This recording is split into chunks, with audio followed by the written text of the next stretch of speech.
We are joined now by Ellie Winklemann, a soon-to-be senior with the women's soccer team. Ellie, how's it going?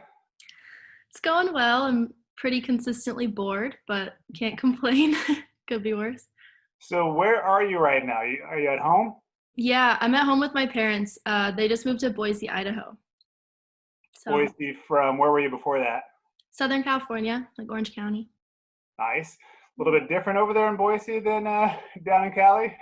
Yeah, I mean, not that I could see anyone I know, but I know no one. So it makes it, I don't even need to leave the house because I have nowhere to go. But yeah, it's been pretty nice here. It's been sunny. So spending time outside.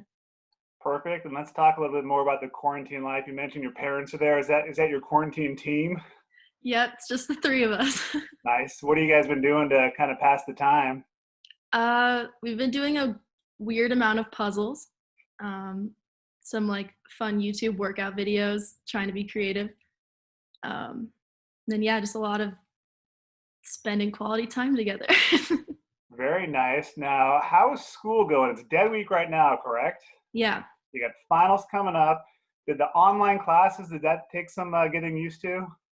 Yeah, I think it was definitely hard. So I'm an hour ahead of Portland time, which like is nothing, but I kept really messing up my class times for about the first 2 weeks. But it hasn't been bad. It's just like a different way to learn, I guess.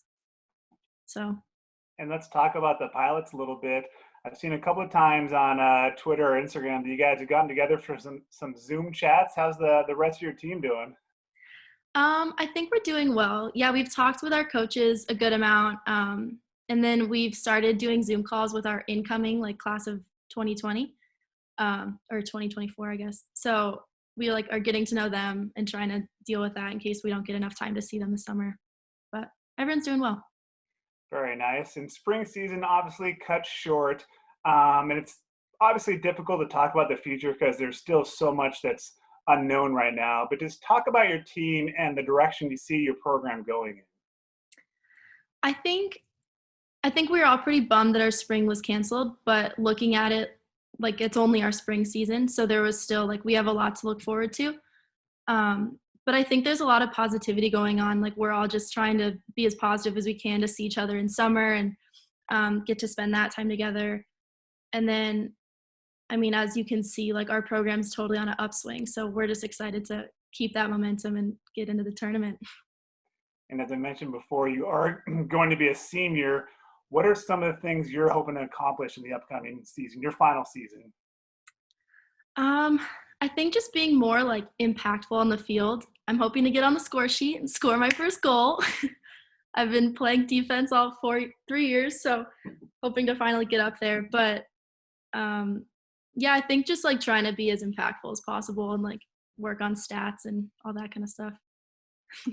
And Michelle French, UP alum and your head coach, now in her entering her third season at the helm of the Pilots. Let's talk about what she has done along with her staff and what they've been able to do with the program. Yeah, I think when they came in, it was definitely a shock to all of us. It just like the way she ran the program was very different than how our previous coach had. But she's brought a level of like professionalism. Like there are so many little things we do in like preparation and like recovery, everything, and like learning the game that we didn't do before.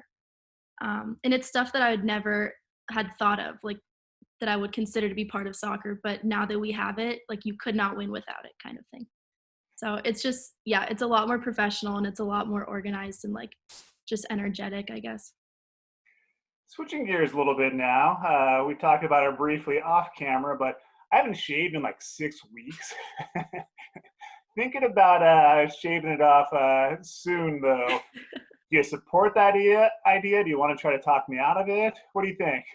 I mean, I'll leave it for your interpretation, but it's a real like Tom Hanks castaway vibe going on. I don't know if that's a good thing or a bad thing, but Tom Hanks, he's the man, so Yeah, he is. I'll take that as a compliment.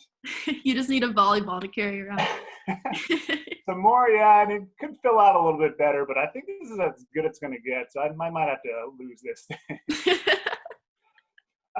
So back to quarantine life. I think I'm on my third book so far. Have you read any good books? I know it's difficult for students to read books for fun, but have you been reading or anything like that? No, my friends have been trying to get me to join their like book clubs and do all that, but I do not have the time.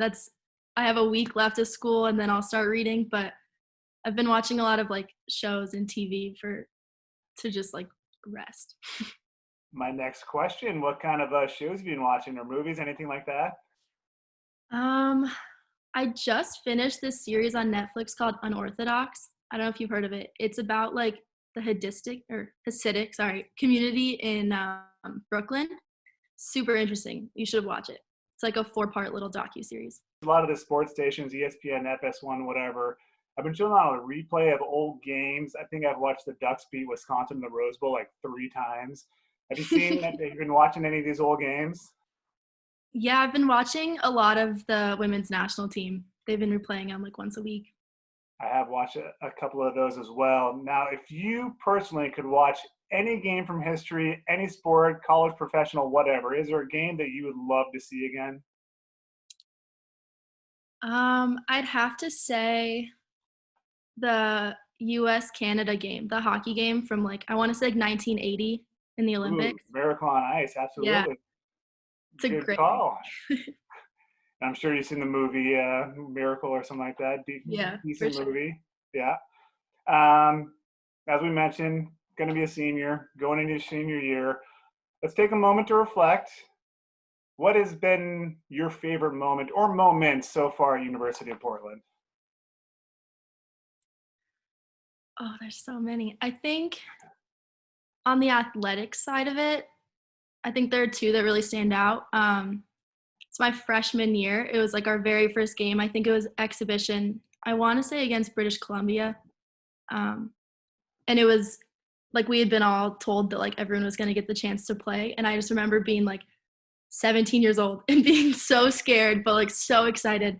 And I just remember going in and I had the chills like the entire time I was in the game. And it was so cool. I think I cried after. I think I was so excited. um, and then I think my other one would be this past season. We played USF and it was a pretty like make or break game for us. And we ended up winning in overtime. Taryn scored a header and we all like charged the field and it was crazy. It was so That was definitely a good one. And let's talk about Merlo Field a little bit. How nice will it be to finally get back on Merlo Field and play a game? And I know it's a special place anyway, but just talk about maybe that process and what you're going to be feeling when you're back out there playing. Yeah, I mean, considering it's my last season, I think it's a lot of just like going to be taking it in and like not taking anything for granted while you're out there. But I mean, like we've said before, like when talking to Villa Drum Squad and everything, like Merlot isn't Merlot without the drum squad and without the lights, you know, like it's the whole atmosphere. Um, but yeah, it's the most beautiful field. I couldn't ask for anything more. It's perfect. Great segue into my final question. You mentioned Villa. Now, I hear you're a world famous podcaster. Do you do a podcast with some of the villains? Oh, I do a radio show with them. Radio show, that's what it is. Talk about that. So it's the college radio show. It's called KDUP, and we've done it, I think, for 2 years now. Yeah, we just have a show. It's me, Teddy Russell, and Liam Kearns. And we don't really play music, but we just really sit and chat, and it's a really good time. So Yeah. it pretty much is a podcast on the radio. Yeah. Yeah, I would say so. And is that something you want to kind of maybe pursue or get into in the future post college? I've thought about it. I have a lot of fun with that kind of stuff and like the media side of everything. But I've always just looked at it as something for fun right now. So we'll see. Awesome. Elliot Winklemann, thank you so much for joining me. Any final words or message you want to send to Pilot Nation out there? Just stay together, rely on each other, stay home, and just do your part. And wash your hands. Wash your hands. Awesome. Thanks, Ellie. See ya. Thanks. Bye.